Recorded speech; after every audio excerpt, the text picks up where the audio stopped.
Alex Furlong is about to die and enter the year 2009. It's Alex, don't you remember me? Now he's a free jack. Someone paid to bring him back. With a body that's priceless. 15 million to anyone who can bring you in. In a world that's ruthless. I watched you die. Emilio Estevez, Mick Jagger, Rene Russo, and Anthony Hopkins. Welcome to my mind. Free Jack, rated R. Starts Friday, January 17th. He's a cop from the 90s who just woke up in the 21st century. I've been dreaming about killing you for 40 years. She's his new partner. What I wouldn't give for some action. With all the right moves. I'm impressed. And all the wrong phrases. You take this job, you can shovel it. Close enough. Sylvester Stallone, Wesley Snipes. Demolition Man, rated R. Starts Friday, October 8th.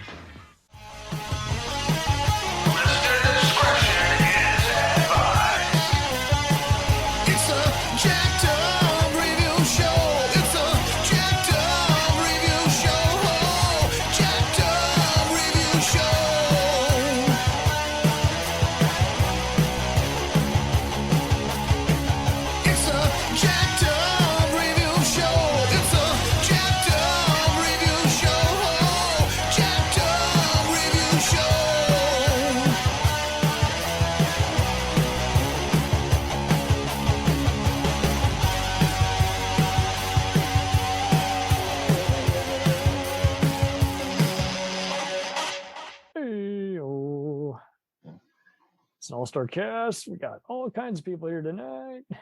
Keith and myself. How about yourself? I'm good. How about yourself? I cannot complain. We are Cyberpunk City. We are two TBS hits, so to speak. That's true. We got Free Jack, and then we got Demolition Man. Both had comic books that not only adapted the movies, but used a lot of deleted segments. I could not believe it. The first one was like by IDW for Free Jack, and then Demolition Man was a DC Comics special four-parter. And interesting. I just find it interesting how kind of like with Willow, there are several like deleted scenes or enhancements of the plot. I'm like, this is too good to be true. I knew that about Willow, but not about Demolition Man. So I find that intriguing. Oh, totally. It was a last minute deal, and I was not prepared for it. Why do you think these movies are like ultimate cult movies? Like, just critics hate them, audiences love them, and plenty of other users love them for various reasons. What's interesting I'll start with Demolition Man. That one, I would say, because there's actually some cases where some of the roles they come up with in that movie kind of apply to today. Oh yeah. The only thing they haven't done is fine you for cursing, which I'm sure that might be coming at this point. Yeah, don't even get me started on the cable TV edits. Yeah. And with Free Jack, I think it's more interest with especially Mick Jagger being involved. That probably got some people to watch. Like Mick Jagger's in the movie. Yeah, and Jeff Murphy seems to be one of the few B-list directors who, regardless of whether people liked his movies or not, Under Siege 2, Young Guns 2, and then various other New Zealand productions, and here he is doing a movie promoted as the next Total Recall, and again, not great, but pretty big on movies. And the comic does a good job of even explaining the storyline better, which critics had an issue with. And unlike some of these other junky mainstream B pictures, so to speak, I thought the plot was like the least of its trouble, and it was just more it seemed like a lot of people nowadays shit on it now because they just don't care for Emilio's performance. And I'll admit, he doesn't really have enough to do as the lead. The cars kind of do the talking, but I don't think he's a bad performer in this, but what do I know? I think he's fine in this. I mean, it's more Anthony Hopkins I had my problems with. Yeah. He was very useless as the villain. That's what I always said. That, and when he's barely in it and he's bashing the movie and it's like, dude, shut up. You did all these Hannibal sequels. You don't get to. You also did Transformers last night, so you shouldn't be talking. Just saying. You did the Wolfman remake. You got no. That's true. You've done all kinds of movies, and you're going to shit on this one. Yeah, I mean, I would, if anything, hit on maybe some of the ensemble duds he had back from the 60s to 80s compared to this. Yeah. But he's barely in it, so even though he's a key role. So for those who want to see it, is streaming still on Tubi, keeps coming up and down, I think, on HBO Max because it's a Warner Brothers production. I think I saw part of it on TNT one time. It was often play in the 2 to 4 a.m. range, and I think I just mainly remember the visuals and everything. It's a pretty light R. There's like maybe very sparse language, and I think it's just occasional blood, but nothing. Again, nothing. Yeah, not Verhoeven or Cronenberg levels where you're flat out just seeing explosions on people's chests. Yeah, so sorry, go ahead. I'll say they kept the story simple, and that's what I think anybody who's a fan of this probably appreciates more than other films where they would convolute it to the point that it just becomes a mess. That's what everybody appreciates with this one. I think that night I saw it on TNT, it was actually on after a similar movie like The 6th Day or Total Recall. There you go. Arnold movies. But yeah, I don't find the plot impossible to follow. I like that the filmmakers have the car scenes here and there where they need them without, going Fast and Furious level like they would nowadays, where that's 20 minutes that you could easily cut out. And I guess it just gets shit on because there are some slower moments, but it's not to the point where, wow, the movie totally grinded to a halt. But at the same time, there's sparse stuff here and there. So it's kind of more of a Sunday night movie. Yeah, that's how I would describe it. Oh, man. But yeah, everyone kind of just gave this a bitch slap, and I don't get it. Jeff Murphy did a similar movie just like this with Sarah Winter, Sarandon, I think, and Carrie Ells, and it was called Race Against Time, and it was a TNT original movie. Eric Roberts was the lead, but it was so much like this. But it was compared to Logan's Run and Running Man. I would call it more of a Terminator knockoff. Yeah, we've had a few of those. Minus the cyborgs. I just find it interesting because same kind of deal where Jeff Murphy was kind of a gun for hire and he would do all kinds of movies. He made decent money for Morgan Creek and all these other Time Warner sections, so he just kind of kept showing up in the various productions. But how much money this made? I don't think it did as well as they thought it might, considering the cast. 30 million. Ooh, 17 million. $30 million budget. Oh hell! Even made 37 afterwards. So yeah, she's there. They didn't make. Yeah, that's rough. I didn't recognize Frankie Faison or Amanda Plummer in this at all. I actually forgot they were in it when I watched it like a year ago.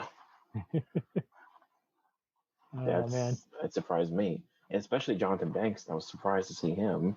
I totally forgot he was in this until. Oh, totally. I knew he was in it, but I didn't know who he played. I figured he was a henchman, but nope, total reversal. He is playing the main bad guy. Yep. And I guess if I had any complaints, I'd say he spent probably a little too much. Just it's interesting how he's just kind of how to say it. He doesn't believe his handler. So the minute he's like, the deal is off, he's still trying to kill us. Yeah. Like, I wouldn't do any of that if I didn't have any money. No. Thoughts of Mick Jagger. Why do you think everyone just blasts actors or singers who are becoming actors? I was just thinking about that the other day. And I think in his case, I think just because they think he's not even trying with his delivery, even though I think it's more intentional than what people believe. I mean, I'm sure he compared just to- wanted to have fun. I'm sure they Yeah. sold him on you get to drive dangerous cars and bust people around and hold a gun. I mean, what's I mean, it's not like other singers. Well, when they try to act, Madonna, I Who? knew what was coming up. who try to have a career, and well, there's a reason why she doesn't act anymore. But that's besides the point. And whereas Mick Jagger at least knew what kind of film he was in and had fun with it, whereas she never did, and that's what had her career falter. Yep. So, Or like, I don't know, J-Lo, where the quantity is better than quality. Thanks, Jay, for doing 2 bad movies this year alone. Oh. I'm not about to watch any of them, so I'm good. Yeah, you are fortunate. I've never seen a darker lit movie than The Mother. And I thought everyone was just kidding when they were just giving grades of F's. But then I saw it, I was like, oh no, deep hurting. Deep hurting.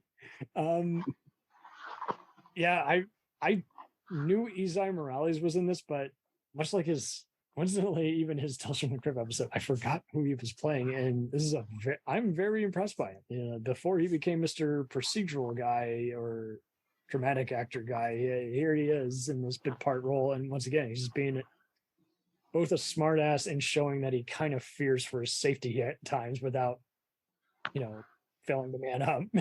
It's weird. Yeah. But stuff all in ones, and yeah, no, I just really dug how he just got to work instantly. He was just like, on it, boss, and just starts digging. Yeah. They also have someone like David Johansen, Yeah, who, singers. which is funny because I always knew it was Buster Poindexter as an SNL fan. That's how I knew him. So I never knew he was the front man for New York Dolls until literally when I watched this for the first time. So it was interesting seeing him like this compared to his appearances on there. Totally. I saw that Linda Florentino was supposed to be the lead. I don't think this would have done anything much for her career. In fact, she would have probably quit after this because I know she was very demanding back in the day. If it was not working, Yeah. she wanted to take the director back set and say, "What are we doing here?" So, I think if she followed this up with Jade, she would have been like, she wouldn't have done Men in Black and all those other fun. No, movies. she wouldn't have. She would have been burnt out. So Sony apparently released the Blu-ray, and I think you said you've had a copy of that. Yeah. Good resolution. Yeah, I mean, it's certainly equity over the DVD. I can say that, at least. I mean, it's not going to be overly perfect because they didn't shoot on digital, even though I prefer when films shoot on film compared to digital nowadays. But Yeah, that's a whole other digital discussion. seems to be a very big headache-inducing thing where you're not sure how much of it is for the resolution versus people taking it cheap. I've even seen schlock filmmakers even complain that they saw some of the James Bond film sets on Blu-ray and they were like, that looks like a MGM HD rip, not a Blu-ray rip. So it does kind of make you wonder if they took some shortcuts when it first came out and then they were like, okay, we're not going to bother doing this unless we absolutely can give a great remaster. Yeah. So apparently Jeff Murphy wanted nothing to do with this movie either. I thought it was just Anthony Hopkins. He apparently did not like it much either and said, hey, I'll just... and one of the producers overreacted to the test screening and said, okay, I guess I'm going to reshoot and add more character scenes. Well, I think that's why this movie has lasted longer. There is some hard sci-fi stuff here and there. It's just... now everyone again just remembers, isn't that weird time travel car movie with Estevez? I think it's actually been on the NASCAR or Speed Channel a few times. But Oh wow. It's a different kind of movie. Yeah. I don't know what else to say other than, why do you think Hopkins is so spice this movie so much compared to any other shit he's made. Well, probably because I'm assuming he was. I don't know if he was shooting something else, and then they couldn't get made, so he was forced to do this for some reason. I have no idea. That stuff there. It's the first movie Dan Gilroy wrote, and of course he married Renee Rousseau shortly after, and yep, that same year. Wow. She plays it safe in this role, I think. John Shea is kind of underutilized too. I know he's more of a TV actor, but Frankie Faison, what's funny is I totally didn't recognize him. I thought it was a totally different actor, and then I'm like, oh wow, okay. I see. Look at you go, Mr. TV. He also got, I think it was, I don't know if they were still married at the time, but Mick Jagger's wife at the time, Jerry Hall, in a very small role, which was for the best, honestly. That was probably part of the deal. I actually don't remember the reporter, and I just saw it yesterday. Was that at the beginning of the movie, or somewhere around the beginning? Yeah. Jason. She appears. I mean, trust me, I don't blame you for forgetting that part. It's a good thing it wasn't more than 5 minutes, unlike her Batman appearance, but that's another story. But man, yeah, altogether, I mean, I'd recommend this movie, more preferably if it came in a Blu-ray pack of like 4 movies by Morgan Freeman. Yeah, or if you could track it down, probably see on eBay for cheap, if anybody's willing to put up for cheap nowadays, but that depends. You're right, there you go. Oh man. Yeah, I really am surprised how many people have actually seen this movie. Like, it just seemed like for a while that movies like this were just obscure unless they were reviewed on like a bad or infamous movie podcast. That's usually how some people knew about that, especially years later. Years later. And I was one of the few that's like, it isn't that bad compared to some movies that y'all like to praise. Oh man. So you'll find this kind of funny. The cinematographer has gone on to do all kinds of movies, everything, including Slam Dance, Transformers Extinction, that's the 4th one, Bad Boys 2, Oh God, Fast and Furious 09, Man of Steel, and plenty of other stuff like Lord of War, Vantage Point, Taking Lives, The Salton Sea, Don't Say a Word, Eye for an Eye, and The Joy Luck Club. I'll take it. Interesting. My favorite one is Bad Boys 2. Well, there you go. Recently shot more stuff like Once Upon a Time in Venice, Anon, Superfly, Murder Mystery with Adam Sandler, and The First Lady miniseries on Showtime. So there you go. Yeah, I remember Michael Bay saying he really dug the guy. So, but yeah, he's from Iran and immigrated here in 1977. Interesting.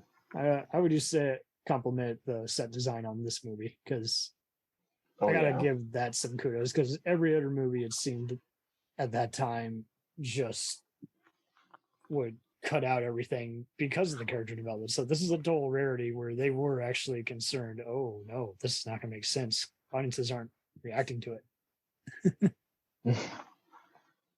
That's how they thought back in the day, particularly with certain films.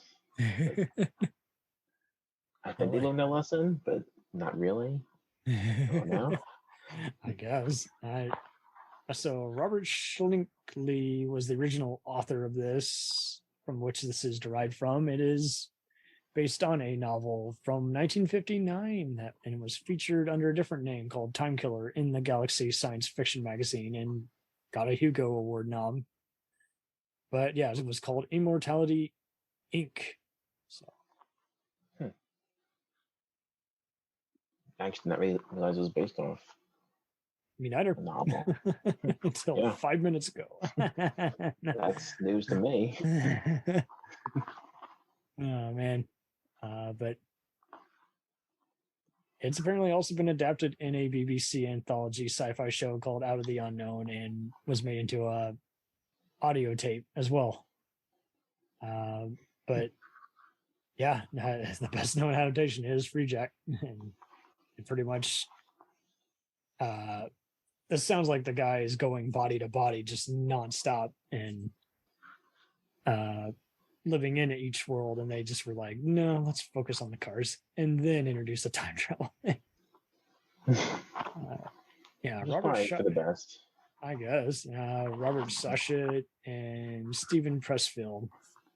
All kinds of stuff. Pressfield.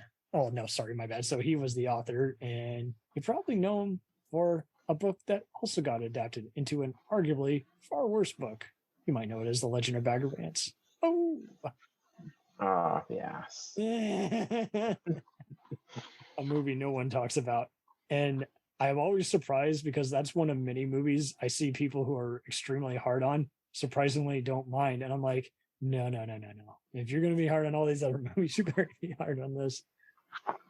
So yeah, Robert Sachet was original story crafter for both Alien and the original AVP. And he worked with Dan O'Bannon on a bunch of other stuff, including Dead and Buried, where Bannon just put his name on it so it would sell, as well as writing other stuff like The Final Terror, Above the Law, King Kong Libs, and then optioning Total Recall. So, as well as Minority Report before it got numerous rewrites and became a Spielberg project. So there you go. So he was part of the whole Philip K. Dick universe. You can tell. I'm really surprised William Gibson wasn't involved with this in some way. He was probably too busy working on Alien 3. Oh. Which is a far worse movie, if you ask me. I don't mind the creature effects in it, but it does take its sweet ass time in that goddamn prison. We're just like, waiting. I have my other reasons, especially as a fan of Aliens. As to why I'm mad about that. Oh yeah. The opening, don't get me wrong, that's unforgivable. I pretty much was just, and those were both just obscure cable TV viewings, just at like 3 a.m. on like Spike TV. So it is interesting how these movies are just kind of show up once in a while, and they got some fanfare, but they're kind of still of the infamous notoriety. But this one, I don't see too many shit on it as they did back in the day. So it seems like if you're a Emilio fan, it's worth it. But mainly it's going to be just fun from a cyberpunk sci-fi angle. But don't expect altered carbon or Terminator level like science. Don't. But it could have made an easy episode Twilight Zone or maybe even Star Trek. I don't know. I could even see that. They replace Estevez with Data. Card and they're trapped in time and you're like, what the hell's going on? Yeah, I can actually see it as a Twilight Zone episode, actually. There you go. That was interesting. Sterling narrates and says, and remember, drive safely. Oh, that's the moral. Maybe even Outer Limits, given the body swiping.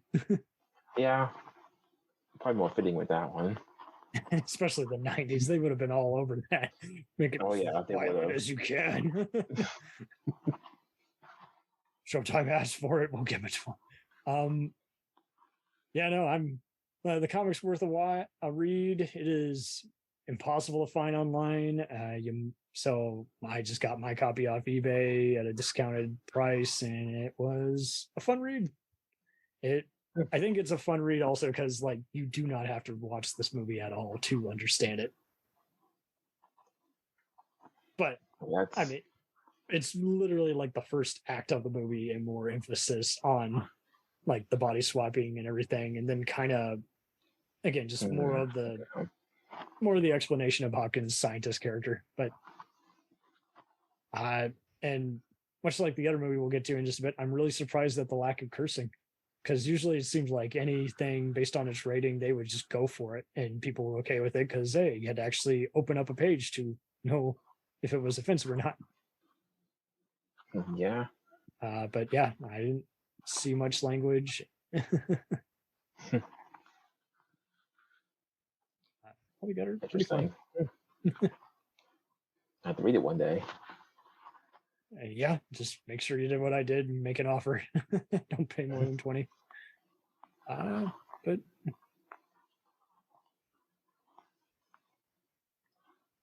altogether, so on to our next feature. It is the one, the only D-Man. Yes. This was on TBS, TNT, nonstop, and more recently, BBC America. I wish I was making that up. I guess because Nigel Hawthorne is the villain. I don't get it. I guess that's why. I didn't know they were playing it on there now. It is funny seeing it on TV. It's not as distracting as Die Hard 2, but it does have some moments where you're like, they so did not say that, or why is that word offensive? Oh. So I would like to see if any other network does a different for TV edit. It's like, can they at least still say shit? Fuck. Or better yet, put it on Comedy Central. That'd be perfect. The uncut movie of the night. I actually went to watch Comedy Central for once, but And there you go. no. If you do a Stallone roast, you're gonna have to show scenes from this, obviously.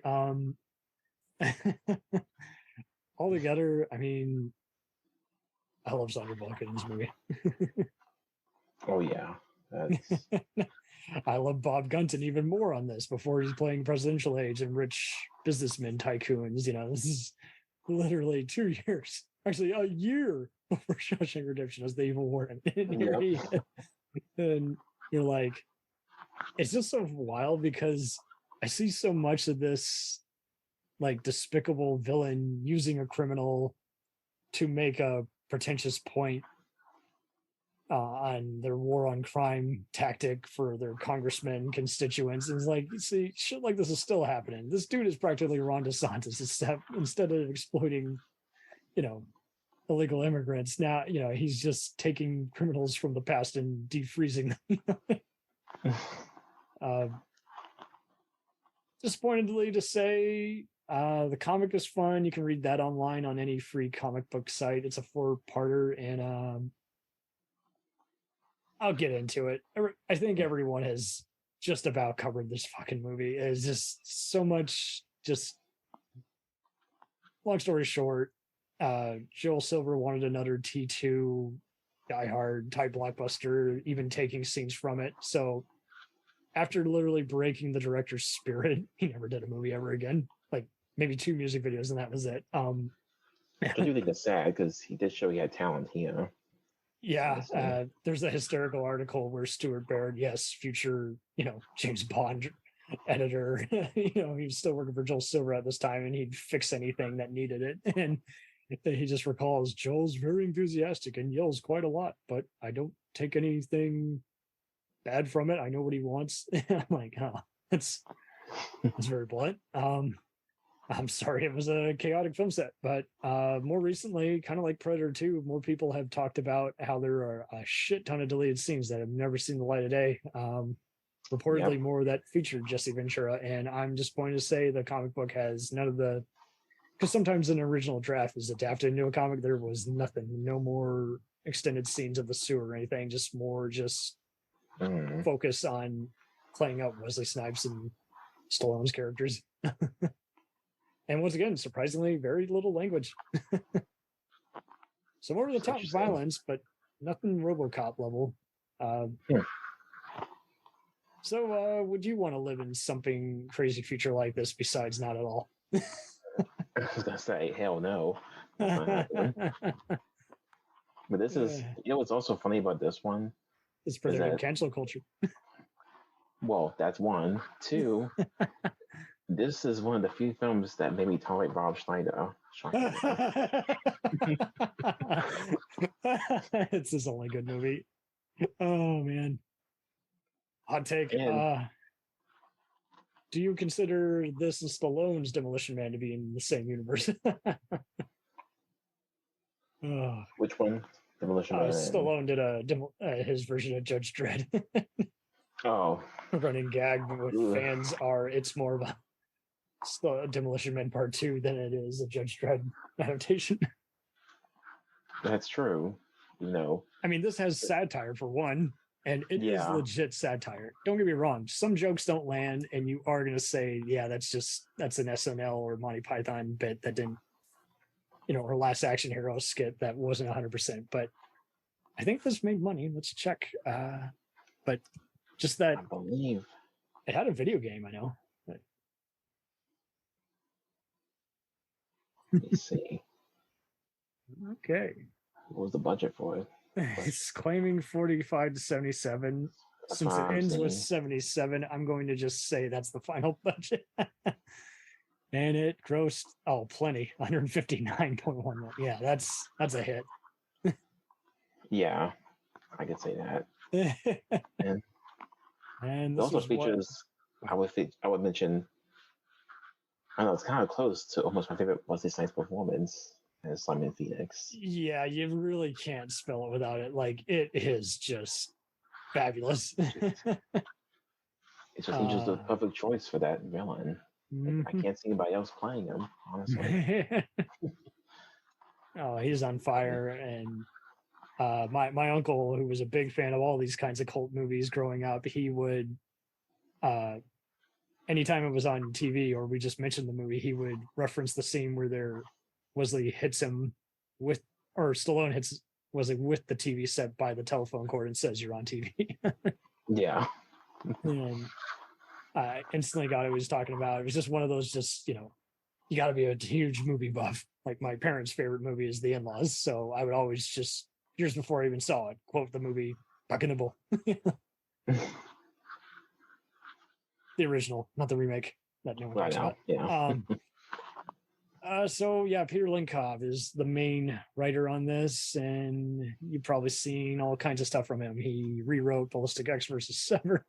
He has done presumably uncredited rewrites on plenty of Pauly Shore and Carrot Top movies. So yeah, if you want to see Chairman on the Board or Jury Duties, be my guest, because I won't recommend anyone see those. I say the same thing with Son-in-Law too, because no. Yeah. So Demolition Man's his best movie, easily. There you go. Then he worked with Christian Slater and Val Kilmer a bit on Pursued, which was a movie that no one saw. Then 13, which became a show, but he did the miniseries part, and then R.I.P.D. Oof. Yep. Not the best track records. Yep. Pretty iffy. He seems like a nice guy, but he lately, after being part of the writer's room for The District, Season 424, and CSI New York, he created what he calls his Linkov universe with the reboots of MacGyver and Hawaii Five-0 and Magnum. I'll say the first part of that's not bad. Good dynamite action. I could live without. The new MacGyver's watchable, but it's kind of like how you look at some of these other rehashes where it's like, the more I look at it, the more I'm just reminded of how much better the new one, the OG was. Yeah. And Magnum you'll like or hate either. Also, but yeah, he was kind of the king of syndicated TV for a while, including La Femme Nikita, The Hunger, The Crow TV show. I'd say his best work is probably that CBS TV movie Parker Kane, which was directed by some Lethal Weapons second unit guys, starred Jeff Fahey, Marissa Tomei, and Caruso, and it was so popular it got aired twice. Boom. You probably know him best from those Unisol TV movies. Oh. Yeah. I didn't even want to think about those at all. Oh. I love making fun of them, but they're not good. Wrong. Plenty of people aren't crazy about, I hate to say this, Stallone or Snipes, and I even see people call Sandra Bullock overrated, and I'm like, no thanks, she's awesome. But I did see some people say they didn't care for Schneider in this, but I think they're mistaking the fact that they know who he is now versus then, and I'm like, he doesn't interfere. Like, he's better in this versus Demolition or Judge Dredd, where he's just annoying as fuck. Obnoxious. Oh man, will not shut up.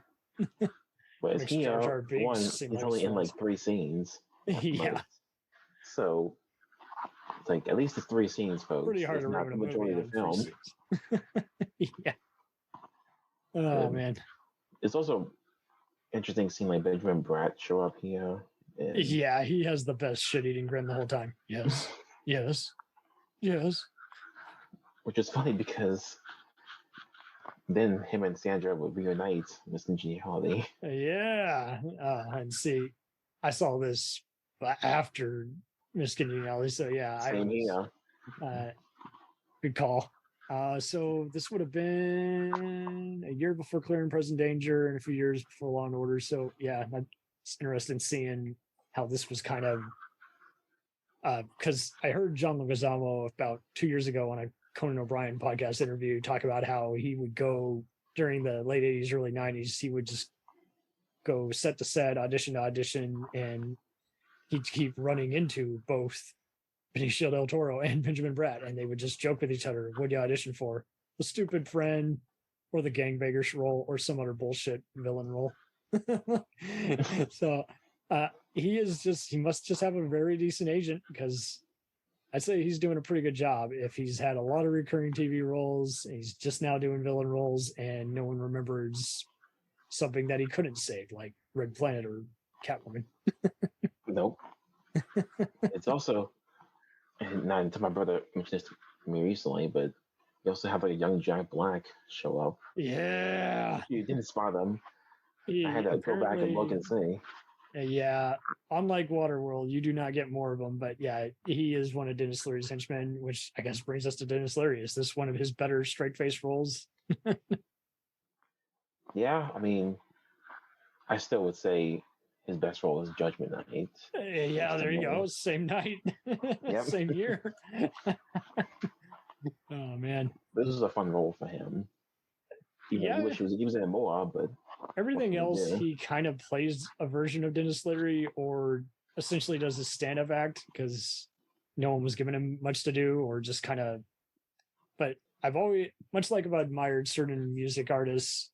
I mean, we were talking Mick Jagger. He was pretty much pulling Ice-T there, just no bullshit, just get to it. But yeah, I dug how he just essentially he said only what needed to be said, and he's kind of putting everyone on the spot, which is weird. You would think he wants to be the center of attention, but I'm sure he had heard stories about Stallone and company. He's like, yeah, no, I'm not gonna even fuck around with this guy. Dude can't take a joke. I have seen Peter Linkob, I think, post on his Instagram just photos of him reuniting with Stallone. So I'm sure he has fun stories about it. But I'm sure. Yeah, altogether, it doesn't seem like it was clearly hated at the time, but I don't think people bash it nowadays compared to Free Jack, where some people still got some bad blood against it. No, some people actually feel it's one of Stallone's best films. I mean, especially with some people I talk to.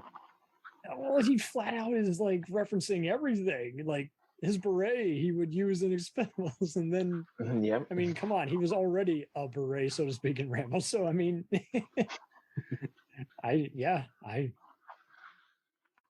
it's pretty hard to fault this movie, and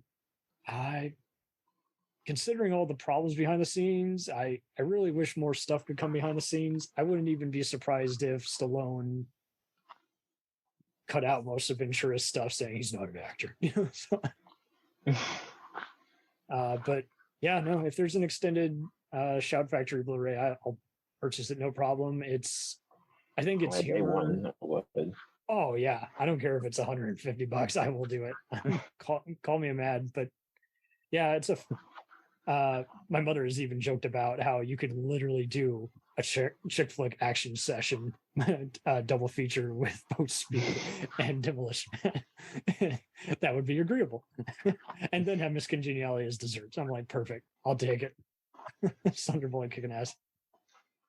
I don't have anything else. I applaud the stunts and fights. They move the movie forward in a Terminator way without slowing it down or feeling like it could easily go away. Like even the TV scene is funny because that just reminds us that, hey, the villain's going to keep being a rascal and the hero's going to just kudos to even just how they play it here. Like Stallone could have been taking this way too serious and killed the momentum, and he kind of actually goes along with the cast.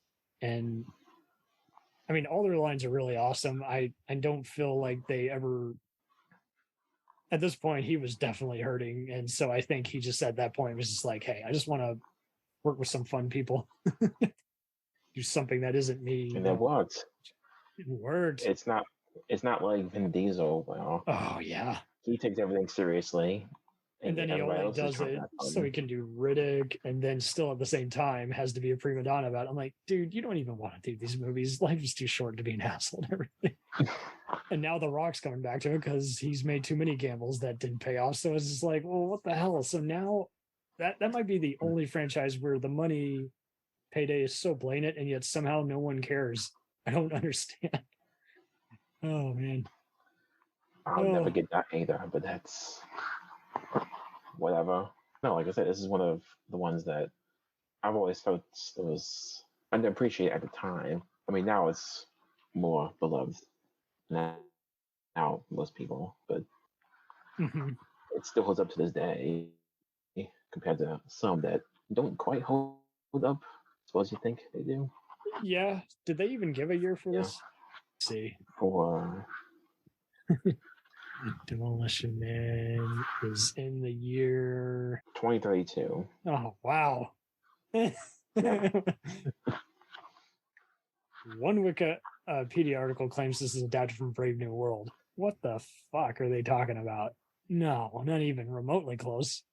It's like a satire spoof of it, but it says as much to do as A Boy and His Dog as it does to Brave New World. What are you talking about? I understand all the Blade Runner cops with the fancy guns and armored suits and the Total Recall vibes, the whole running around, stop, basically all these those predicted cops also, they are flat out militia police. Oh man. The car chase at the end is kind of funny. I actually like how Stallone just keeps getting his ass kicked, and it just adds to the fun because you're just like, man, what is he going to do that is going to change differently? That also doesn't make him invincible, like some stars do. Like, no, I can't get my ass kicked. If he had an ego on this or The Specialist, somehow no one talks about it. I don't know if he was just getting burned out in the 90s, but I'd rather know about those versus all the other movies, which everyone has talked about thanks to IMDb and infamous movie books. I've heard enough about him directing uncredited reshoots of Cobra and Rambo 2. I want to know about the making of this or The Specialist. I don't care about any of the other shit. It's like this, Specialist, and Assassins for me. Oh yes, Assassins. I'm more interested in the making of. Absolutely. So, I want to know if he and Richard Donner did or didn't get along. I want to know how it was working with Banderas and the Wachowskis. Yeah, that Assassins was a good call on that. Hell, maybe even a Get Carter story might be interesting, even though I could live without that one. Oh man. But then again, it's been a minute, so maybe I'll rewatch it. Maybe one day. Yeah, I will. Oh no. So we wouldn't want to live in either of these futures, but Demolition Man's kind of seems fun because basically Simon Phoenix just unleashes all the criminals. Yeah. It kind of almost, I don't know why, I kind of get a Joe Dante vibe from it, just kind of like Inner Space or something. Just the executives are just so ruthless. They in themselves are kind of funny. Wow, I didn't even think about that. It's just a whole just giant cover up, and yet because it's literally a live action Looney Tunes cartoon, it kind of just goes for it. But in a good way. Unlike sometimes when they try to go that route and it's pathetic. We were reviewing Willow the other night and we were joking how some of the humor varies by audience. But yeah, no, this one seems pretty nice. Well, while looking for Stallone facts, I saw that he considers Get Carter his most underrated movie. I don't know what he's talking about, but I will happily disagree, Stallone. I will put Assassins on that list, not Get Carter. I mean, I'll watch anything over, I don't know, Driven or Freaking. Which I still haven't seen. So Oh man, that was on UPN nonstop back in the day, and I was like, who was allowed to make this movie? Oh, Gina Gershon, Renee Harlan, and Franchise Pictures. Oh, not a good combo. But yeah, so I mean, to call this as bad as Stop or My Mom Will Shoot, which I have happily only seen 10 minutes of on TNT, and I saw the whole thing. Ooh. Yeah. I don't know why. Yeah, but it is pretty unwatchable. I know some people try to campaign for it. I will say take some more Ritalin. Like, I know you might like on Golden Girls, but it's not the same thing. Just saying. Yeah, watch Golden Girls any day over this shit. At least some of that's funny, unlike Star Wars Mountain Shoot. There you go. Yeah. Oh man. So one was a hit, the other wasn't. Ironically, the one that made a bunch of money. It's pretty well liked. If you were to introduce this to people, how would you promote it to them going in? It's like it's the future, but it's kind of funny, and they fine you every time you say a curse word. Even drat. That'll be like one pitch, or say like, well, if you think about cancel culture, watch this movie because it's basically, introduced you to cancel culture. Oh man, This basically started that, but it really did. Of course, it didn't intend to, but no, but I mean, hell, half these Twilight Zone episodes are becoming true. Half these creatures we're predicting are even more on the money. But I gotta at least hand it to ones who are deciding, hey, what if you had just literally no rights? The police control everything, and kudos to them for finding a way to make it funny while also serious. Like, I never feel like it's running out of steam or like any of the elements don't fade into each other. This isn't like half the, 90s movies where you watch with Tom Hanks or Jim Carrey or Eddie Murphy, and then once it gets serious in the last 20 minutes to wrap everything up, then you're like, I could do without that. I'd rather you be mindless. Well, it doesn't try to preach to you like some movies would. Oh yeah, there is nothing that sort here. Well, it's not confused in tone. It doesn't just say like all cops are bad. Like it. If anything, it's a spoof of cops. Yeah. Basically, they are watching this 24/7. Most dangerous criminals. Oh, really? Most dangerous criminals. And I love how they even make fun of is like, where else were we going to go? In the sewer. And they still want to drive them out of the sewer. Yeah. The police squad, they're like an incompetent version of the fear-mongering ones and kind of Dawn of the Dead kind of. Yeah. They are all threatening to shoot people on sight unless they come with them. And they say it nicely. Come with me, or I'm gonna drop you. But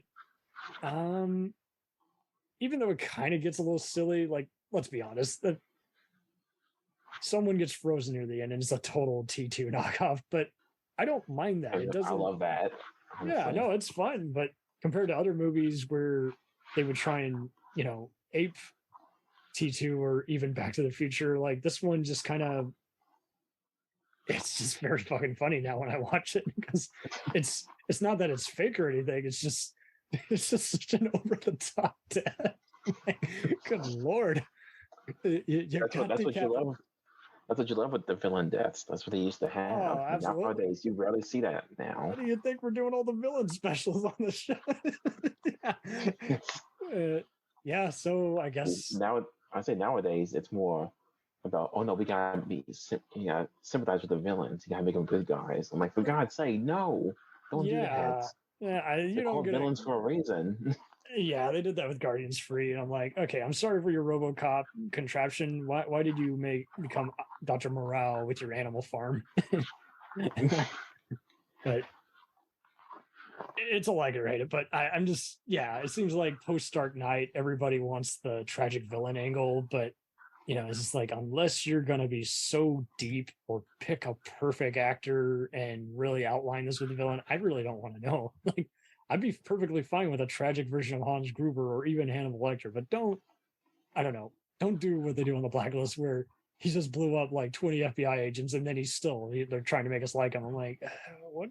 Are you just trying to just piss people off and divide them for the hell of it? I mean, the one example I always give is the one villain where you sympathize with him somewhat, even though what he's doing is wrong, was Ed Harris in The Rock. But you at least understand what he's doing. Thank you. Oh, yes. There's no way. That is a rare mixture of.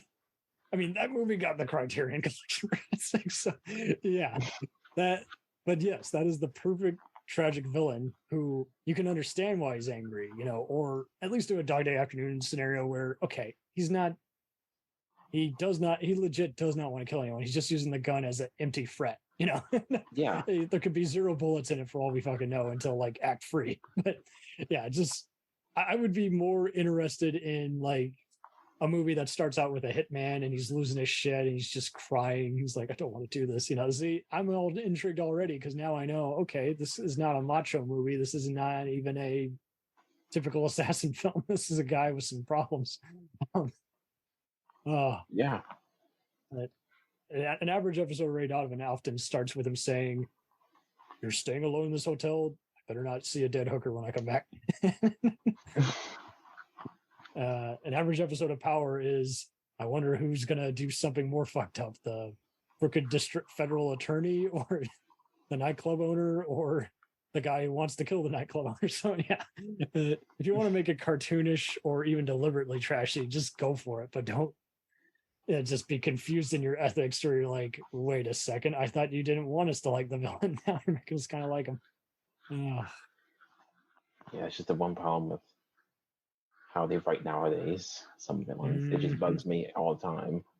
It's like they're still in comic book mode. I'm like, well, it would totally work as a comic book. It wouldn't work as a movie. But we're not in a comic book. Right, different That's the medium. problem. TV, I think, gets shit on a little too much, but what do I know? I've just always discovered cool movies there, so maybe I'm biased. But I mean, this became a video game. I can only imagine how simple it is just to play as probably, I bet, Wesley Snipes and beating people up one mission, and then the next mission being Stallone beating up, gangbangers in the sewer. So yeah, I like how they don't even use a fugitive aspect to this. They just they don't even do the whole just come to my office so the captain can derail you. And it's like, no, it's pretty much once he's out, and they want to utilize him. But also kudos.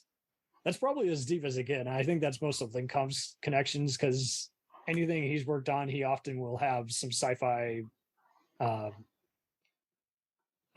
jargon. And it seems like it's just so funny how the police captain from years ago, decades ago, in like the 70s, is like, he's got literally the same game plan, and he doesn't necessarily even know much about the crooked politicians, yet he's using the exact same formula. You want to kill crime, bring someone from the past who put him away years ago. Yeah. And they don't even hit on it. It doesn't become formulaic to where you're like, oh, okay, no shit, Sherlock, I could write. It's just like, he kind of has fun. He's like, yes, but he's the only one worth a damn or something. He says something like that. Something like that, yeah. Oh, man. I seriously have nothing else. My brain is just fried. So because this is such a joyful movie, it's clearly not a Sunday movie. Would you have it as just a any time of the week movie, or just squarely on Friday? Well, I'd say any time of the week. That's how I am. But we'll return after these messages. Hello and welcome to Culture Shocked, the pop culture podcast brought to you by four aging millennials and our outdated opinions. Join us every Tuesday as we discuss movies, TV, games, and even music, new and old. Dude, what do you think you're doing? Are you seriously trying to record a promo without us right now? Well, yeah. Dude, you can't just do the promo by yourself. Who's gonna listen to that? Yeah, and you probably haven't even told them that we're a pop culture podcast where we always agree on everything. For instance, the Sam Raimi trilogy easily being the best of the Spider-Man movies. No. But I think we can all agree that Jaws is a classical masterpiece. Nope, don't like that. But we do all agree that the sequel trilogy of Star Wars is the best in the Skywalker saga, right, guys? That comment is so ridiculous. I don't even know where to Anyways, that'll do it from all of us here at Culture Shock. Thanks for listening. Do you ever find yourself thinking about who would win in a fight between Goku and Superman?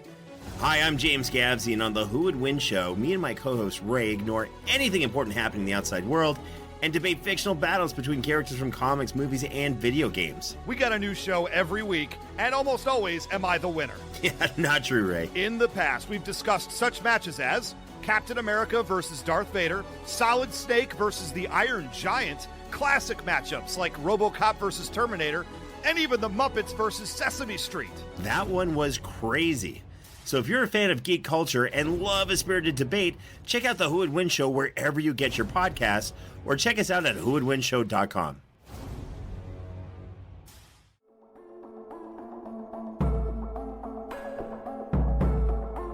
We let things pile up in the DVR. We add them to our queues. We wait for the DVDs and Blu-rays. We time shift.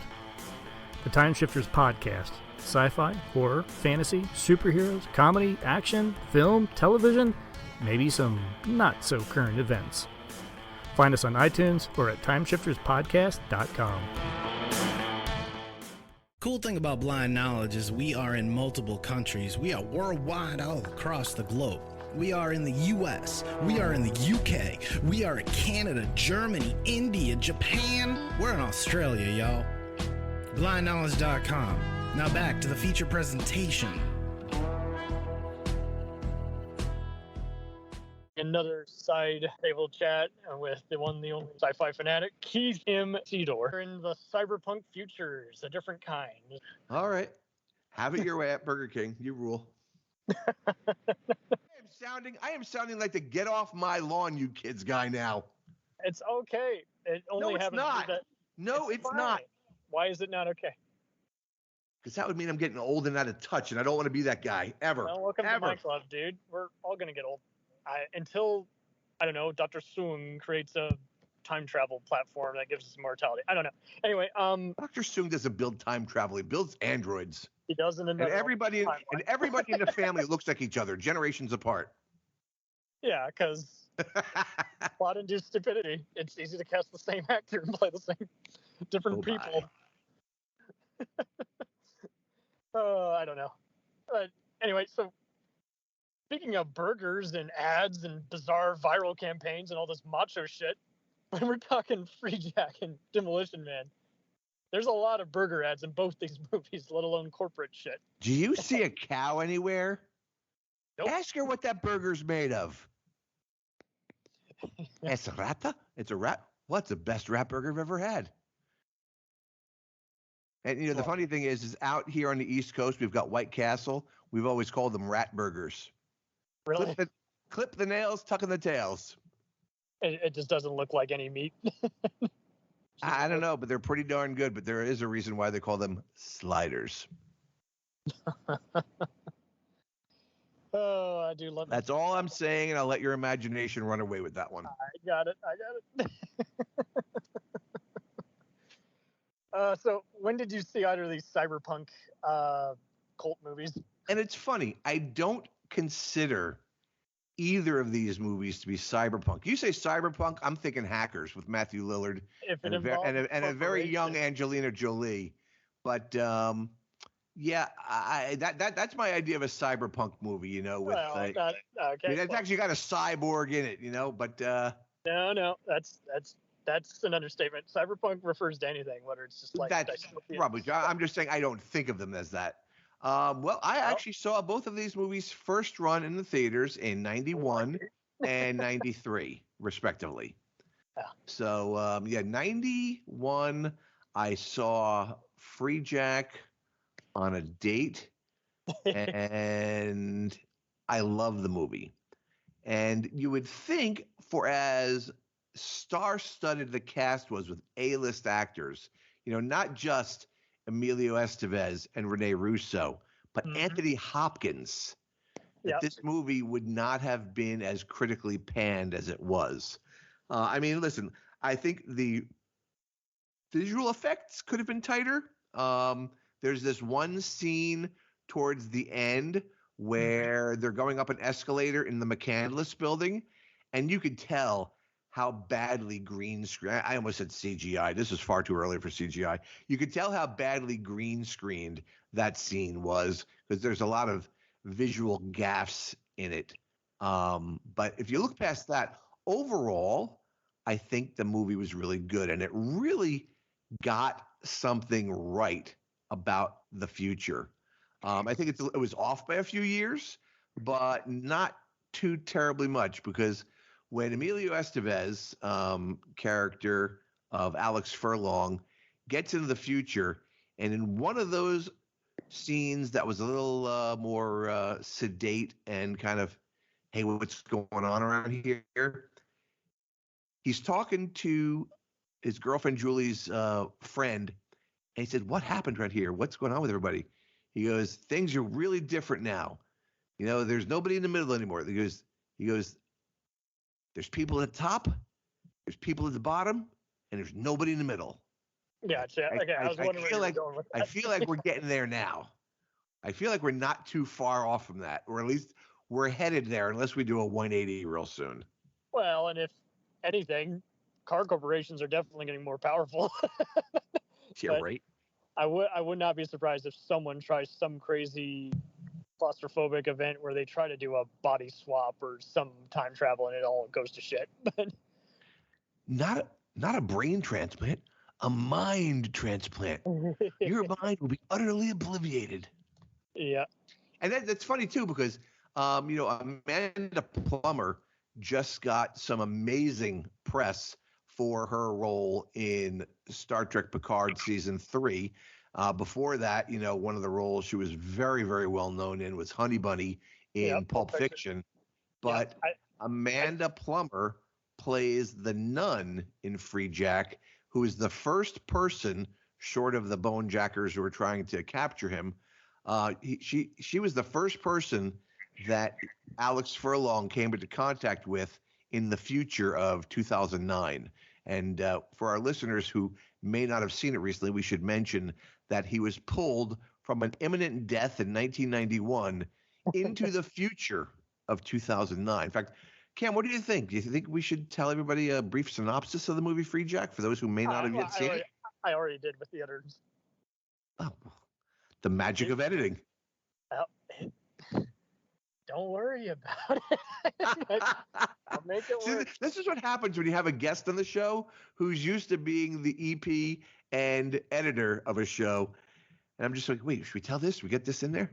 You've already done that. It's all good. I get back on my opinions. It's all good. Go with the flow. I did not recognize her at all this time, and it's so weird because I am a big fan of hers. I've seen her in all her various TV guest spots, including Outer Limits, Tales from the Crypt, and plenty of other movies. Was she the Crypt Keeper? No, but if she was, I wish that would have been fun. But she was Hunger Games too, Free, I think, and all kinds of other movies. And it's just interesting how all these other actors is like, whoa, it's like, where did that performance come from? And I mean that in a good way. Like Isai Morales as the McJagger's main intro. Yeah, didn't recognize him. Well, I mean, I knew him, but I was like, where did that performance come from? He's just so unrecognizable here compared to the Mr. Procedural serious guy he often. I have not, nor will I ever divulge any information for this organization. And frankly, frankly, Victor, I'm surprised you would even test me. I'm not testing you, Ripper. I'm testing the machine. Yes. And it works. Everybody else tested. More than you. Oh, dude, I can quote this movie chapter and verse. I haven't watched it in a little while, so I might be off of my dialogue a little bit, but by and large, I got this in my head. The Tubi rip was really good. Like, what's that? The Tubi rip was really pristine, really awesome, like really upgraded. It didn't look like an old. Oh, really? It's better than the DVD? I mean, it's even on Blu-ray, but I mean. Well, when I first got my own copy of the movie, it was on DVD, so maybe I need to get a better copy on Blu-ray. Totally. Is it a Snapcase like Warner used to do a lot of. Oh yeah. Nice. Straight up. Why do you think people pick on Mick Jagger in this? Like, he plays it so straight, unlike anyone else. Like, had this been Madonna or, I don't know, Alice Cooper or someone else. That's funny. I knew that overall the movie got panned. I don't remember any specific actor. I think now that you're saying it, now that I'm playing it back, he was the main one they picked on. The reason Mick Jagger got panned was not for his performance, but that for one of his, if not his very first performance in a movie, he picked a stinker to become a part of. Okay, so it was guilty by association. And I say that kind of tongue in cheek because, in my opinion, this movie's not a stinker. I mean, are there things that could have been tightened up a bit? Yes. Oh, totally. The pace is a little off, but it's not bad. Great. I love this movie, but I saw it in the theater, and I have loved it every time I've seen it. You know, looking back through the lens of 30 years, I'm like thinking, okay, yeah, I could see where some of the holes are, but I mean, even this. I mean, when Alex gets to the future and he finds his old manager, you know, he's all disheveled and run down now, but they didn't have cell phones, but he's on a payphone trying to call, and he's, is that Julie? Is that my girlfriend? Let me hear. And he puts his hand over the receiver. He goes, dude, these things can see you. They can hear you. If they pick up your voice, they're going to know exactly where you are. And listen, today, these things can hear you, they can see you, and they know where you are. Exactly. So got that, you know. So a little bit of the technology was off, but the underlying essence under the technology, they got spot on.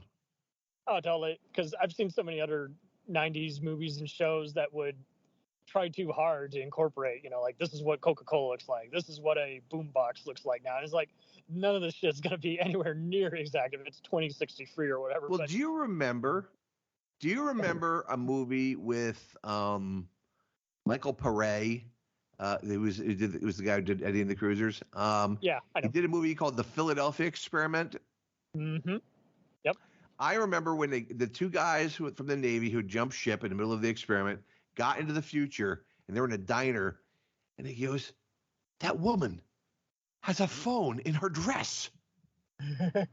When she pulled out a cell phone. Yeah. So. Oh, man. And it is interesting how this kind of crosses over with other sci-fi ideas while going in its own direction. It's considered cyberpunk just because of the whole Running Man, Total Recall, kind of just similar, just corporations just ruling the world and just advanced weaponry, militarized dystopias. But it is wild how, you know, Demolition Man focuses more on all the poor people who are basically considered criminals, unwanted, and military police. Would you like some Cadre Cola with that? Okay, hold up just a minute. I'll interrupt you. I get it. We'll get there. Okay, so, but yeah, FREEJACK goes more into the kind of just the fugitive vein, where it's just like, okay, you know instantly everything in the first 5 minutes. How's he going to get out of this shithole? You know, how's he going to get with the woman he loves? You know, it's just more basic, and it has more room, like your earlier points, to kind of just, again, build up and have fun with its ideas instead of just feel rushed. Absolutely. But man, I'm still seeing, again, this make the worst movies of all time. It's like, if not just a bad movie, if it's a bad sci-fi movie, it better be just so predictable or poorly thought out. If it has ideas and just cool set design and intriguing characters, I'm in. But so many people pick on this one because they're just like, oh, Emilio's awful. I'm like, in what? I think he's a little underused here despite being the lead, but I can't think of any role I saw him in where he just looked like he did it in one take or relied on nepotism. It just seems like everyone did, like you say, on the Mick Jagger thing, it's like everybody is kind of in Razzies mode where if you're in a bad movie, you must be bad. It's like, no, that's bullshit. There's plenty of great actors that make bad movies worthwhile. And Very Hopkins, true. of course, picks on this. And it's like, dude, shut up. You did too many Hannibal movies. You can just take this as a win. if you're gonna consider this the worst, then you better scrub off some of those bad. Oh, listen. Number one, I love this movie. But for anybody, whether they like this movie or not, to have considered this Anthony Hopkins' worst role, hasn't seen The Road to Wellville. What a piece of crap that was. I mean, literally, Cam, I have never before, of my own adult volition, walked out of a movie ever until I saw this. I can't blame you. There's a lot of period pieces. I mean, and the worst part about it was that the trailer for The Road to Wellville was so good, and it was so star-studded. Besides Anthony Hopkins, you had John Cusack, you had Dana Carvey, you had Bridget Fonda. I mean, it was an all-star cast, and it was all crap. I think I remember it, and it is interesting how so many people act like if you stack a cast, it can't fail. It's like, well, if you forget a script, you got nothing. Exactly. But so many people just want to half-ass it, and I just don't know why we have to keep telling these producers this. And compared to all these other movies that were coming out post Total Recall, T2, Judgment Day, it doesn't feel derivative like some of the other ones that were coming out at that same point, where it's like, okay, I like this better when it was called such and such. It's just like it's comfortable with itself.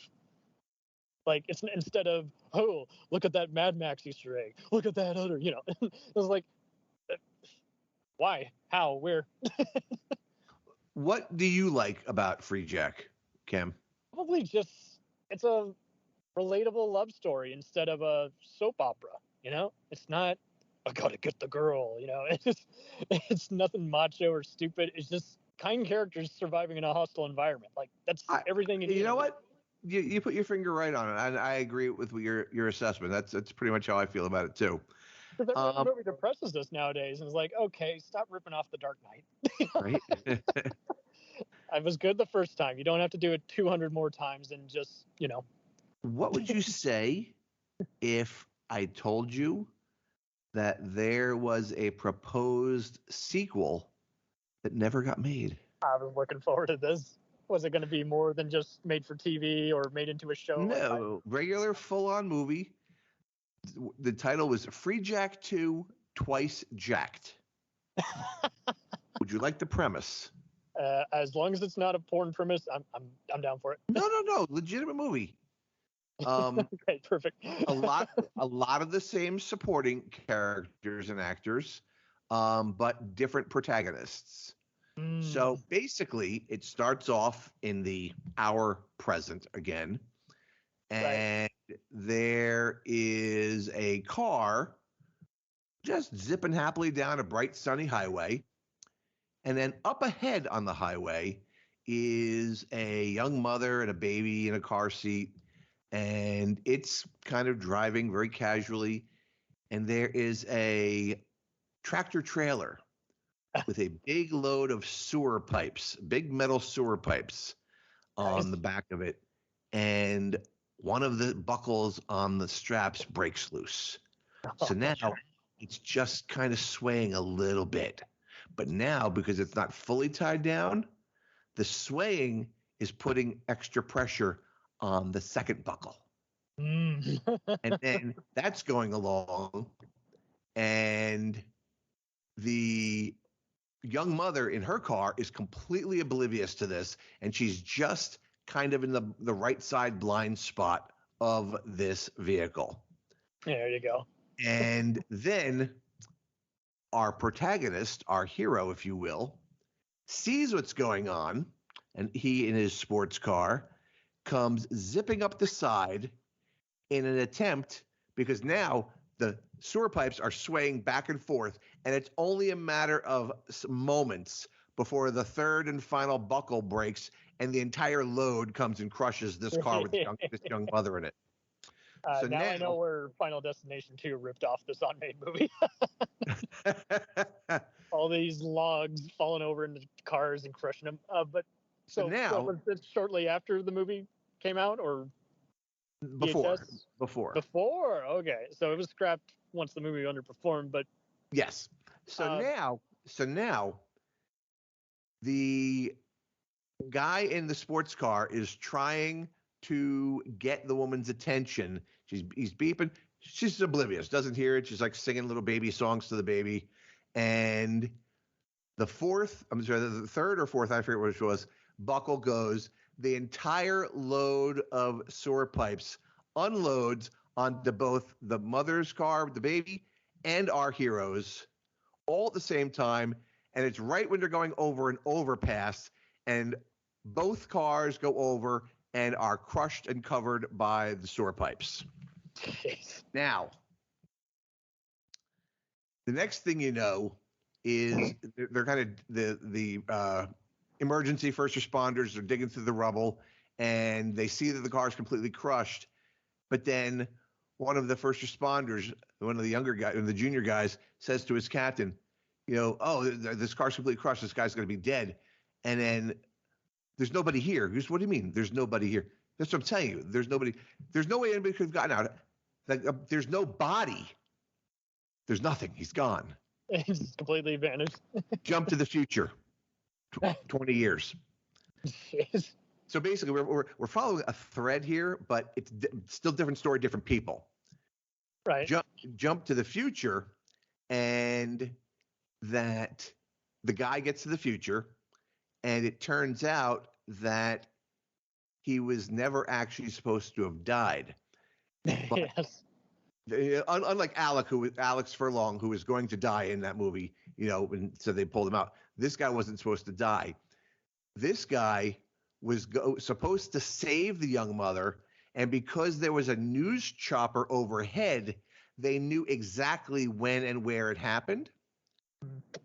Now, he had an ex-girlfriend who he had broken up with. I'm just trying to follow the story. It's a really fascinating story. The ex-girlfriend broken up with. She goes and gets married, and then turns out her husband contracts some illness, and he's dying and dies. But he's rich in the future because he'd come in a lot of money or something. Anyway, the guy was rich, so he had the money to arrange to have this guy jacked in the past. And so what happens is that they're in there. He wants this guy's body because he knew that his wife had once loved this guy, so it'd be a body that he could get into. And when that happens, a whole bunch of other stuff happens, and everybody finally realizes what happened and how it happened. Now the whole idea is, because the guy actually got into his body, but our hero's body, our hero's brain or mind was saved by somebody, we don't know who yet, on the spiritual switchboard. It didn't get obliterated when our antagonist actually got and took possession of the body and was living in it. So now our protagonist, who has a limited amount of time on the spiritual switchboard, and the people who are trying to get his body back, that's where the twice jacked part comes in, because this one guy's body literally gets jacked from the past into the future, and then they've got to steal it back and get the guy out of his body. Then the whole thing resolves, obviously, the way you'd see it fleshing out. They get the body back. They kill the guy who, stole his body in the first place. And then, but now he's got to get home because now he's in the future. He doesn't want to stay in the present. He's got a past to get back to. And it's like, well, we've only ever brought people forward. We've never tried it, sending somebody back. And, we would have to send them back at the exact same moment we pulled them out. Okay, so that actually happens. That within a split second of when they pulled him out the first time, he goes, oh, and, with the temporal displacement, it's probably going to knock him out. So they set up this thing where they're going to give him like an adrenaline shot the instant he gets back to the past. And that happens. So he gets there, back in his body, back in his car, right before the accident happens, and he pushes the car to safety, and they both survive, and all is well. And the only thing that there was a traffic accident where the truck lost its load, but nobody was killed. That's how that movie ends. What do you think? It seems like it's a retread and then a minor. I didn't promise you Othello. It doesn't have to be Shakespeare. It said it's going to be Shakespeare. If they change the title, I would be curious. But and that would then lend itself to, of course, an adult themed version of the feature, FREEJACK 2 Twice Jacked. Yep. But I digress. It sounds also like they're incorporating almost, post Back to the Future tropes as well as pre-Matrix stuff where everyone's trying. And I forgot to tell you. Huh? In a direct callback to when his girlfriend, Renee Russo, sees the crash happen and she screams and they zero in on her face, his girlfriend is watching the news, sees the crash, and they zero in her face when she screams. So it's a big, total, connected mirror universe instead of... Yes. Oh, and one of the things I forgot to tell you is Renee Russo would have played a cameo of her same character, because this would have, in the future, it would have taken place before Alex had gotten to the future. So he was 2009. So this would have been a few years before their whole adventure had happened.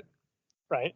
And that the girlfriend of the protagonist worked for the same McCandless company that Renee Russo worked for, and she was looking for her help and trying to make the body steal back happen. Oh man! All right, so she's prompting the story, yes, as opposed to just a side. Hey, look at how we're connected. Correct. Yep. Did you find out about because basically, what had happened was when she's asking for help, she knew that her boyfriend, that her boss's boyfriend, Alex Furlong, the race car driver, had disappeared, and it was surmised that if there was no body, that maybe once the technology had appeared, that maybe that had happened with him.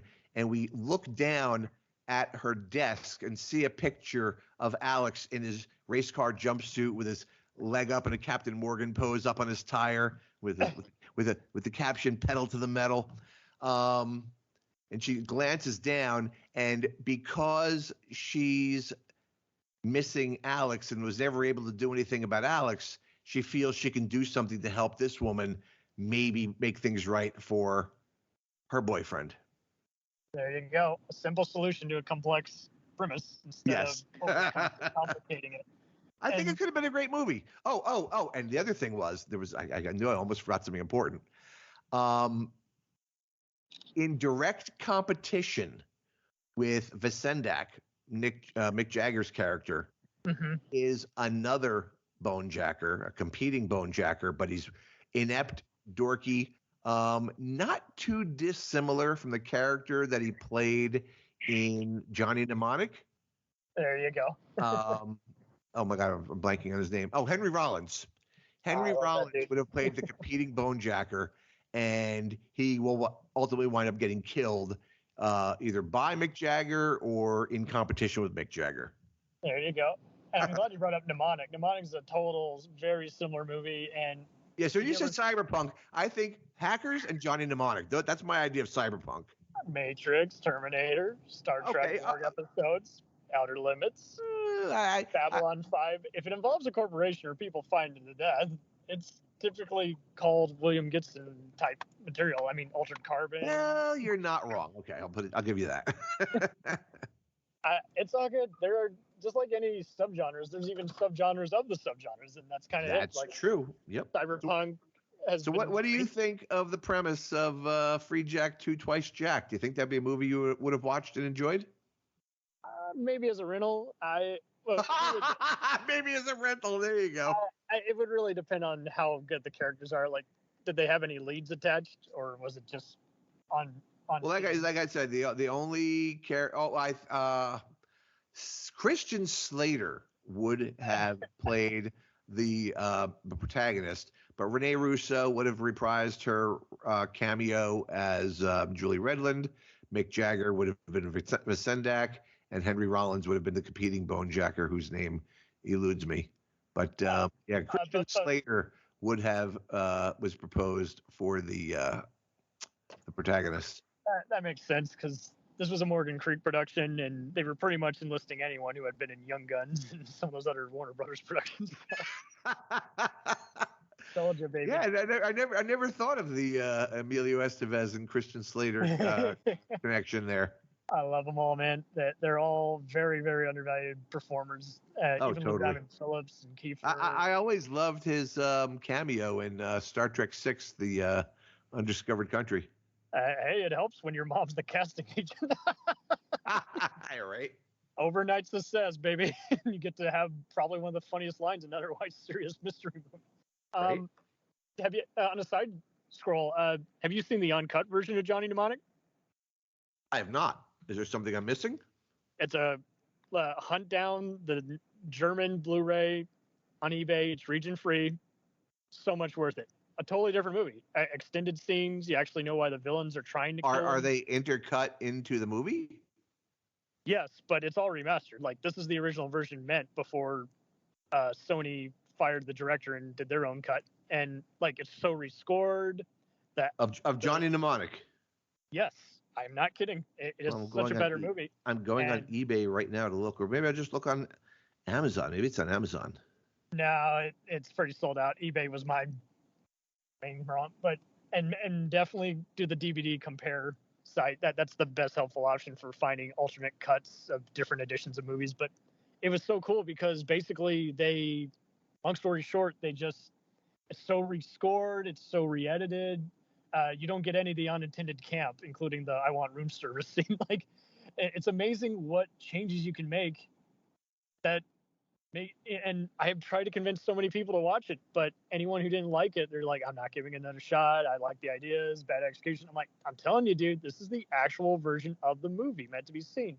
And these same fuckers are the same ones who have seen every version of every, Star Wars, any other director's cut. It's like, if you can watch a 5-hour version of The Godfather or even, Justice League, give this a shot instead of being like, "Oh, it's old, I don't want to give it a chance." I'm like, well, you lose the right to say it's a piece of shit if you haven't seen both versions. If there's a better version, check it out.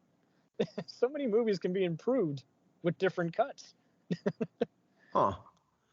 And how is it identified as a German version? Okay, you know what? I'll give you the DVD compare site. There's different editions and everything. Hell, even the Blu-ray forums are very helpful. All right. But they've got one. They've got a Blu-ray here of Johnny Mnemonic in black and white. Yeah, no, that's a theatrical. That's a American version. Just type in Google German region-free mnemonic Blu-ray. You will find it. I kid you not. All right, fair enough. So worth it. And I know they'll bring in a version to it in America soon, as well as new special features. So, I mean, there's plenty of time. There's no rush. But better yet, I'll just send Keith him see what I did there? I will just send him through WeTransfer an internet copy I got. Well, all right. You don't have to Sounds great. Look at your wallet and get ready to buy a $40 collector's item. Okay, perfect. So I guess, so you were so fortunate to see both these in the theater instead of just do the TBS effect where it's on cable. I saw Time Cop in the theater too. Oh, nice. Oh man, there's another fun one. So by the time you're seeing all these time travel and just like complex futures with some popcorn fun, why do you think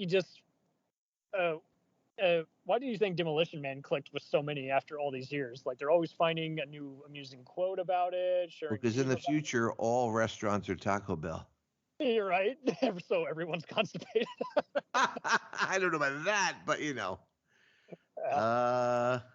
difficult to say. Were you already a fan of the actors, or was this your intro to them? I'd seen Stallone in as far back as Rocky, Rambo, and all that. Not really Rambo. I mean, I think I saw Rambo when it came on HBO, but you got to remember, when I was a kid, things were a lot different than they were there now. There were no simultaneous theatrical and home release. There were no, like, for example, when Back to the Future left the theaters in '85, it didn't come on VHS for over a year. Yeah. And I wanted that movie so badly that I was willing to pay $100 for it for a VHS copy of Back to the Future, that I'm waiting for a year to get my hands on. And then after a while it was, oh, do you do that or do you just wait for it to come on HBO, which might take 2 years? Exactly. Now it just everything comes out immediately, and everybody just is so used to that immediacy, you forget how long you waited once a movie left the theater. Because Absolutely. back then, studio owners were looking to milk every last cent that they could get. I mean, heck, when a movie would leave the theater first run, it would go to the $2 theaters before the $2 theaters became $3 theaters, and the $3 theaters were eventually turned down because their floors were too sticky from years and years and years of spilled soda and popcorn never got properly cleaned up. But did you guys ever are you old enough to remember discount theaters? I am, and I used them a bunch until a lot of them got discontinued recently. But yeah, I've been to drive-ins, I've been to all kinds of theaters, but that is a good point. We are so spoiled now where, even during the 2000s, it would often take 2 to 3 years for a blockbuster to come to cable TV. It was often on the movie channels after a year. But yeah, once movies started even flopping even more simultaneously to where they were just like, fine, fuck it, just send it, straight to Blockbuster or straight to, the movie channels so we can get even more instant return on this awful movie. It's just interesting how they, like you say, they have evolved. And when a movie was so good, that was just it. The only option you had was beg your parents or friends to take you again, and otherwise you had to wait. And it's just even funnier how so many other movies and shows have been that way because they weren't even available on home media for the longest time. Wizard of Oz is a big one where, unless you taped it off CBS every year, you weren't going to find it. And it's just fascinating, like you say, to just. And it's funny what you just said. To speak to your point, I was just talking to my daughter recently about finding movies that you want to watch when they're not on any streaming services. I said this is the number one reason. I said licensing between rights holders and streaming services is the number one reason why I'm still a proponent of physical media, because once you buy a disc, nobody can come and knock on your door and take it away from you. You own that physical media. You own a better resolution. You don't have any commercials. You don't have any other bullshit. Even when you buy a copy of a movie digitally from Apple, iTunes, or moviesanywhere.com, anytime you buy a digital copy, if you read that fine print, it tells you that it's subject to certain licenses. And even though you didn't rent it, you bought it. Because you didn't buy a physical copy of it, if licenses and rights change between production companies, your ability to re-access that movie that you quote-unquote bought will vaporize. Mm-hmm. Amazon's been good at honoring the deal, but I have heard some stories about Roku and other places where there's, especially Movies Anywhere, Vudu, is just like you say, you never know how much of it is, like you say, an argument between the companies versus, hey, we were unimpressed with the ratings and numbers, we just got to kill it. And it's like, well, the more you kill stuff, the more people beg for it to come back. But that's the other problem. Exactly. Kind of like the original oat-based formula of the monster cereals, but I digress. Hey, that would be fun. Too bad they hired Rob Zombie. Right. But to your original point, the thing that I think makes Demolition Man the fun that it is it's a classic fish out of water comedy set in this really campy, futuristic world. Right. And Stallone is serious, but he's working with the comedy instead of taking himself way too serious like he would in other movies. Exactly. And you see so many other movies where you would hear horror stories about, so-and-so hated each other. They were the leads. And I haven't heard anyone. I mean, at one point when Stallone was forming the Expendables, he wanted Sandra Bullock in the cast.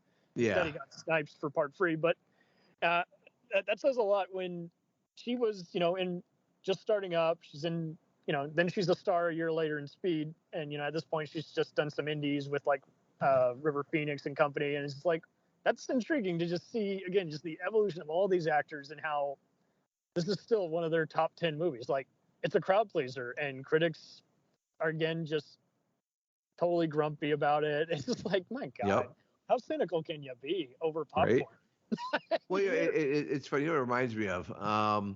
Do you remember the Schwarzenegger movie, The Last Action Hero? Absolutely. And they go into the fictional world, and there's no Arnold Schwarzenegger there, and it's like, well, Stallone was Terminator, and Stallone was Stallone was a Terminator. That's what it was. I'm thinking Schwarzenegger was Demolition Man. I'm like, no, there was no Schwarzenegger. Never mind. Well, they mentioned that he's the president, but yeah, that was basically both these blockbusters were they were taking aim at their off-screen rivalry, and it was just kind of fun because and that's another movie. It just tanked, and yet now when I encounter an average person, they're generally like, "Oh my God, I laugh my ass off each time I watch that." So it's like everyone has to go in phases before they can like accept something. And it's like, well, what was wrong? Was the ad misleading? Were people just afraid to go because the critics were being pungent about it, or what? Yep. I don't get it, because we're still seeing, the closest I see with that is I will see people sometimes on necessary clickbait articles say this movie's now trending on Netflix. I'm like, well, it always was trending. You're just maybe the fourth or fifth generation now accessing it. Do you think this is one of the many movies in the 90s that slowly made people just say, you know what, fuck critics. We're just not going to go to those review sites anymore, because they got to just dig into it with claws all the time. It's just killjoys. Well, here's the thing for me, Cam. I've never listened to critics because I always had this sense that there was an innate negativity to the movie critic. And so I can't remember a movie that a critic panned that I didn't enjoy on some level. And I think of lots of movies, and I'd be hard-pressed to tell you one today, but I could remember lots of times, because when we were kids, you would look in the newspaper for the movie times to know when a movie was showing at the local theater. And so there was no going online and just buying your tickets in advance. And on the same page as the movie listings were reviews for some of the current movies. And I remember reading review after review after review, and I'm looking at like who's doing the review. It's like some middle-aged mom or some old guy. And I'm like, these people don't get it. They don't have their finger on the pulse of, living in a different era. They might be qualified to maybe review Steel Magnolias or Thelma and Louise or Driving Miss Daisy, but not any of the movies that they're over here panning because they don't get the tech or they don't get sci-fi or something that the overall genre doesn't resonate with them, that it would be a giant leap for any part of this movie to be something that they would enjoy, let alone understand. Or vice versa. Exactly. Understand, let alone enjoy. One stupid trend I saw for a while was people acting like it must be like this movie. I'm like, why would it be like that movie? Those are two really different genres and everything. And, the people, you're exactly right. Like the people who confuse Star Trek and Star Wars. Yes, those guys get annoying, but but even then, like you say, they're going to be the kind who only watch Turner Classic Movies. And don't get me wrong, I love Turner Classic Movies. But then it's like, if it doesn't star Cary Grant or, Katharine Hepburn, it must be bad. It's like, well, not everything they do is great. But even then, like, totally different eras, different standards, different practices, different style. So why even, it's apples and oranges. And it just seems like it's always a constant. Like, I will see even people like, really, critics have been really hackneyed this year. Like, I've seen them give like decent reviews, but you read it and it's like, how is this a 4 out of 5 star review? It sounds like you're liking this at gunpoint. Right. If you didn't like it, be honest. But that's the other problem too. There's just too much corporate media, so half the time people will be like, "Well, I'm forced to give this movie I don't care for a good review. I want to seem professional." It's like there are plenty of critics who have had a knack for having hot takes, and I legit do like Roger Ebert. Do I agree with him all the time? No, but and it's funny. I was just thinking about Siskel and Ebert when you said that. Siskel was very cynical. He would always be like, this is a nihilistic movie. I'm like, because it has gore? No, it better be a political subtext if you're going to call it nihilistic.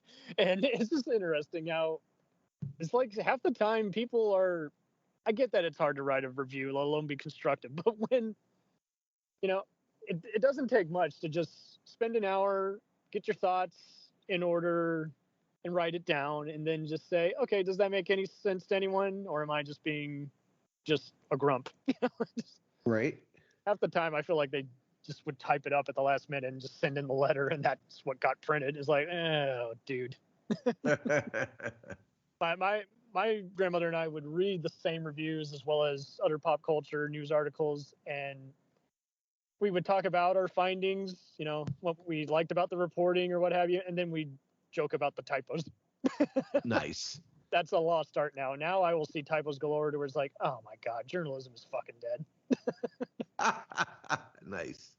I know everyone else knows that, but it's just sad because there's a skill to, you're very passionate about what you talk about. I try my best, but there is a skill and an art to that, and it seems like we're now the generation, if we're not the junk food generation, sometimes we just get people who want to act like, like they don't want to even know how the magic is made anymore. It's like sometimes you want to know how the magic's made because that reminds you why it's so good. And I will see so many people, they're like, no, I don't want to see who the puppeteer is, yada, yada. I don't want to know how he gave that excellent TED talk at that college campus. I'm like, well, I do.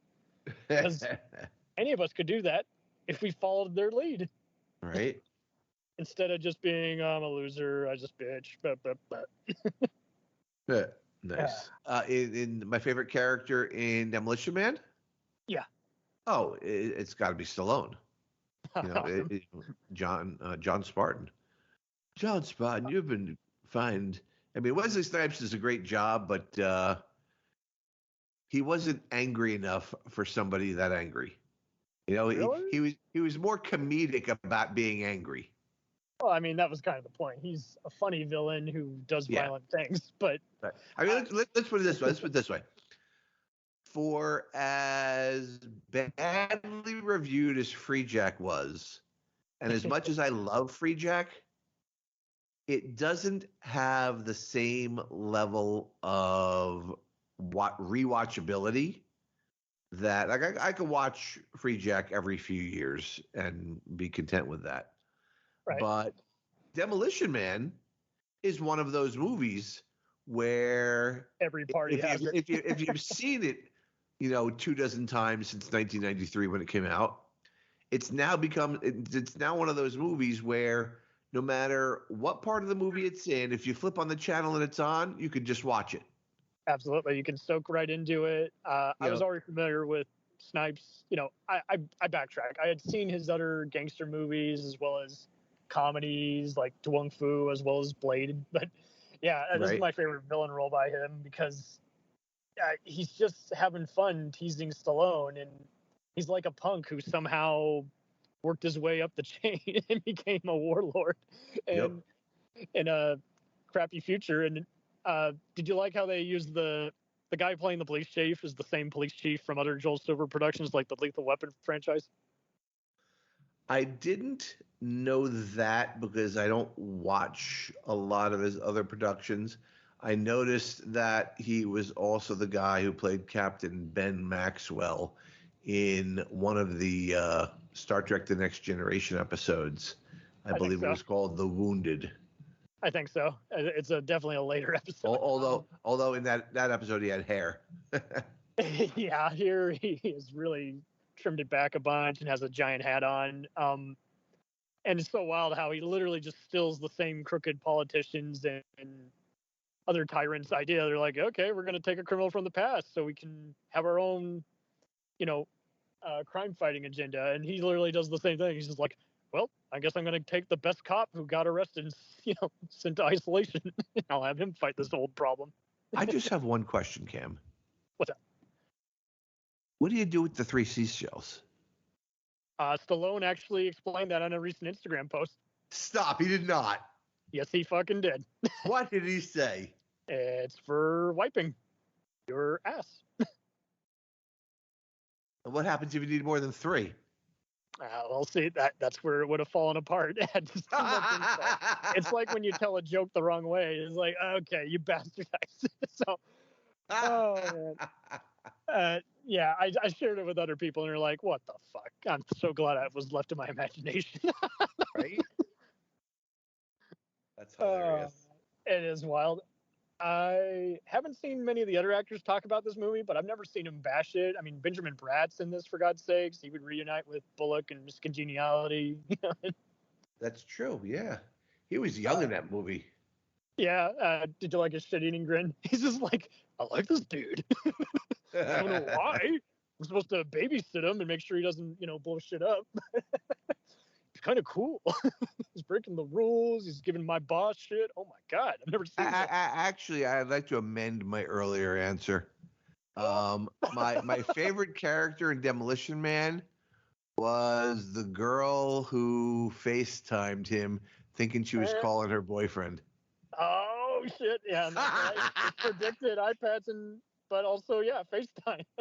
I mean, as it is, FaceTime's been out for 15 years now, and nobody's ever given me a naked FaceTime call.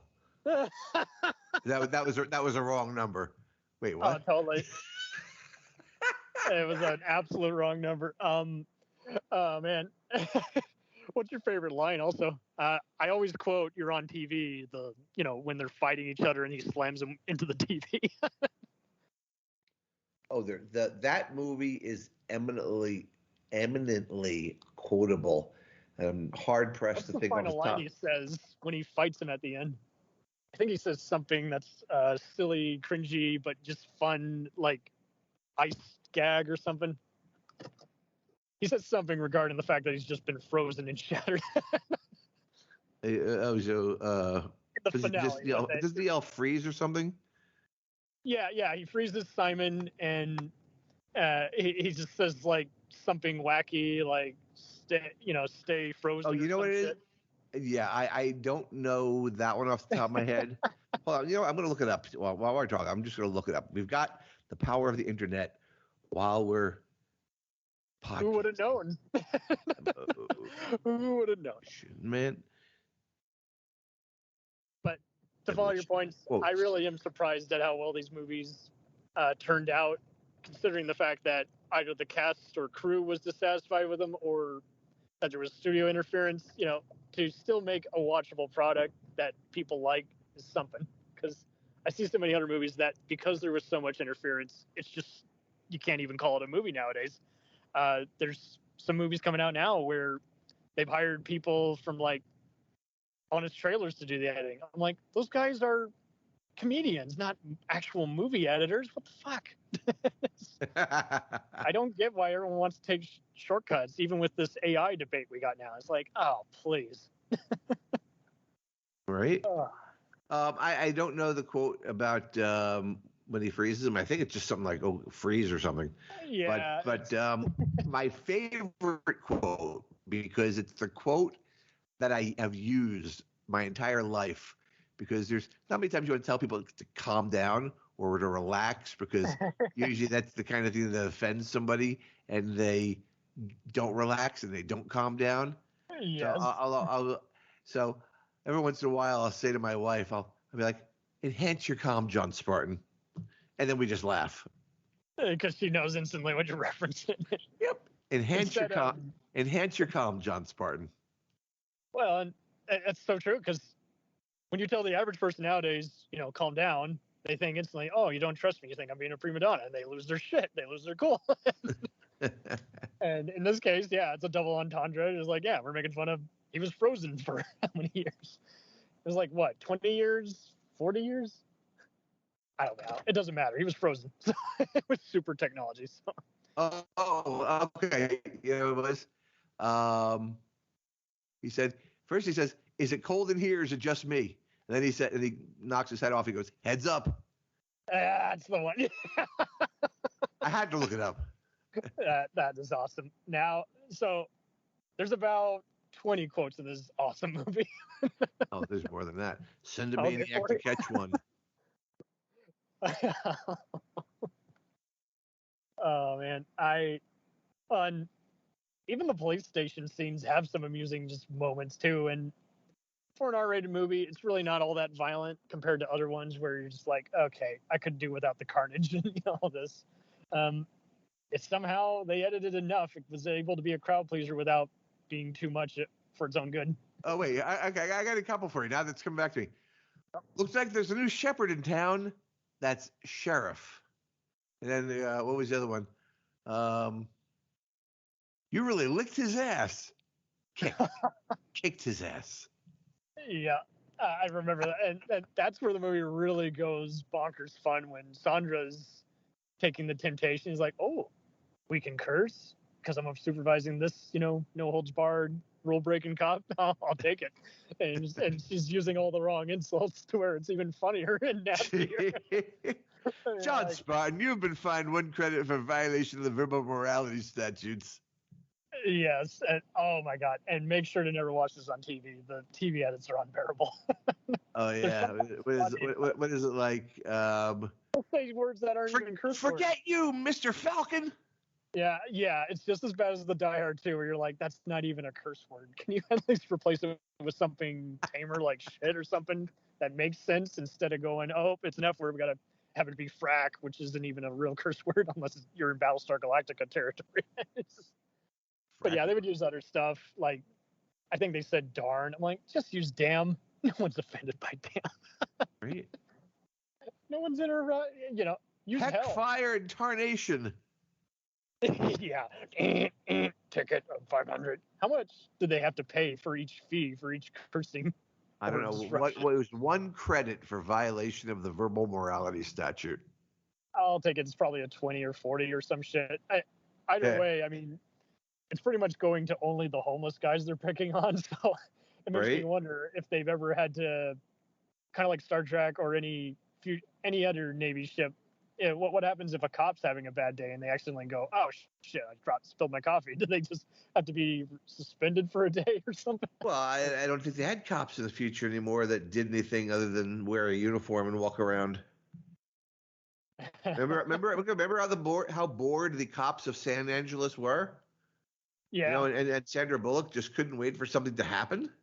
Absolutely. She romanticized the criminality and the criminal element of the 20th century. Yes. And it's also just fun seeing how she playfully breaks the rules without, she kind of pulls a Captain Kirk. She does it enough to where she wouldn't be suspended, but it's a gray line. And it's interesting too how, I mean, both of these movies are the worst possible futures, but yet they're just so fascinating because of the execution. So, and that's why I've never truly been fans of dystopian movies, because having grown up the consummate Star Trek fan that believed in a future that we're going to make it, everything's going to be all right, we're going to figure out our stuff as a society, as a species, right? And we're going to be okay. But like most of your other sci-fi is something dystopian. And, all kidding aside, all the jokes we've made and rambling we've done, that's for me why I've loved Star Trek and really wouldn't give you a wooden nickel. I don't know what it is about these few selected movies. Like when you came to me and said, let's talk about FREEJACK and Demolition Man, I'm just like, wow, I love both of those movies. And yet if you had said 12 Monkeys or Waterworld, no, just something else was dystopian. Maybe it could be Waterworld or Mad Max. Terminator is awesome. Or something with a future that left us greatly in question as to whether or not we were going to make it as a species and as a society. 9 times out of 10, I punch out of a movie like that before I even get past the trailer. And I'm just like, I don't know why I love these movies, but something about them resonates with me. Maybe in FREEJACK, it's the classic. Okay, everybody's railed against this guy, but in the end, he's going to pull it all out and he's going to win. Same thing with Demolition Man, but yeah, I think it's because the satire in both is kind of like RoboCop, where it's just there's a lot of sneaky stuff, and the more you watch it, the more you find something new each time, and then it is kind of like Back to the Future, where you're seeing these people from different timelines talk about how it's changed, and that's where they use both exposition and some comedic dialogue. So totally connect with the audience instead of, like you say, taking you on a wild goose chase where you're like, I'm confused, I'm bored, I'm horrified by the shit on screen. There was, apocalyptic movies vary. I love I Am Legend, but I don't like Children of Men. But to each their own. I mean, I liked I Am Legend. I liked Will Smith's performance. I like at the end there was hope. When he got to that. He became a legend. No, when he got to the compound that had all the people who were unafflicted and who survived. And Children of Men. It was kind of like watching The Handmaid's Tale. You got a whole society of women who, because of environmental factors and all kinds of other stuff, can't produce children anymore. And because of that, that's rattled humanity's cage far too tightly. Handmaid's Tale. I could watch Handmaid's Tale and enjoy the struggle for winning, but I remember seeing Children of Men and being like, I really could have not watched this and just been just as happy. Well, it was just so overhyped. I'm like, okay, I'll give you the cinematography, but when it gets into all the war stuff, it's so chaotic. It hurts my eyes. I'm just like, ugh. And I see so many people praise this. I'm like, I'm glad you love it.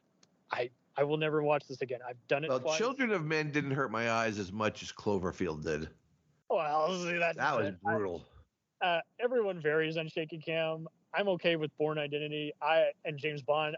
You want to laugh? I'm glad you said that because I can't watch Bourne Identity. I'm like, what in the world is going? This movie could have been so much better if they just shot it better. I love Matt Damon.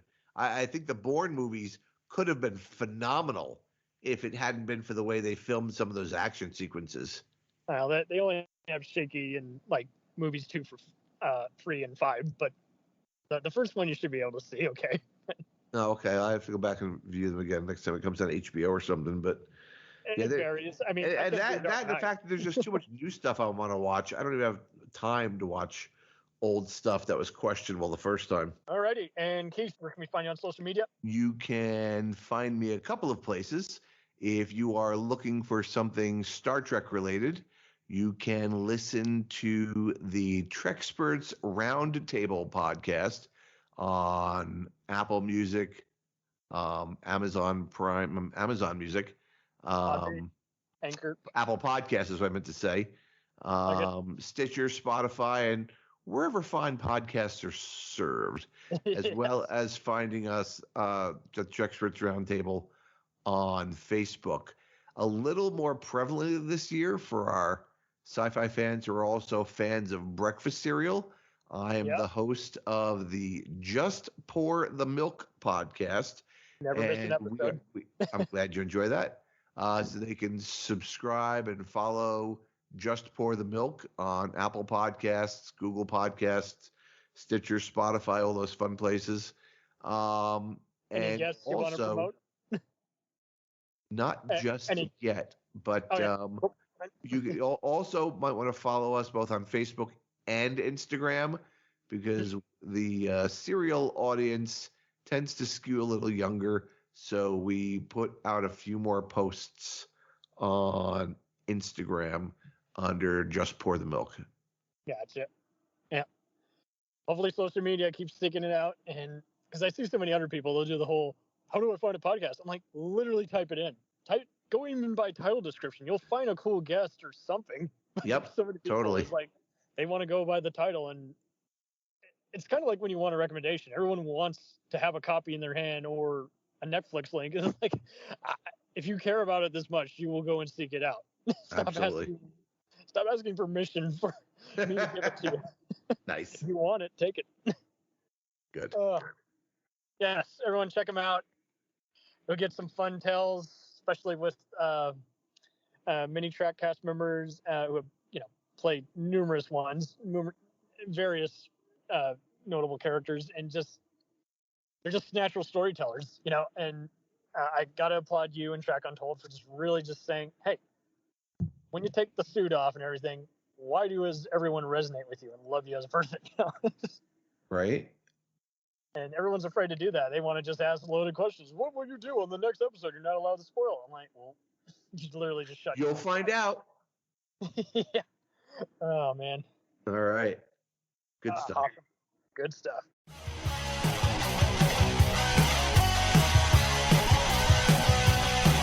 Follow us on the web on Facebook, Twitter, and Instagram. The podcast is available on Podbean, Spotify, iHeartRadio, Anchor, Apple, and anywhere else podcasts are available. Feel free to review our show and leave comments on any of those sites. Thanks a million for listening. It's a jacked up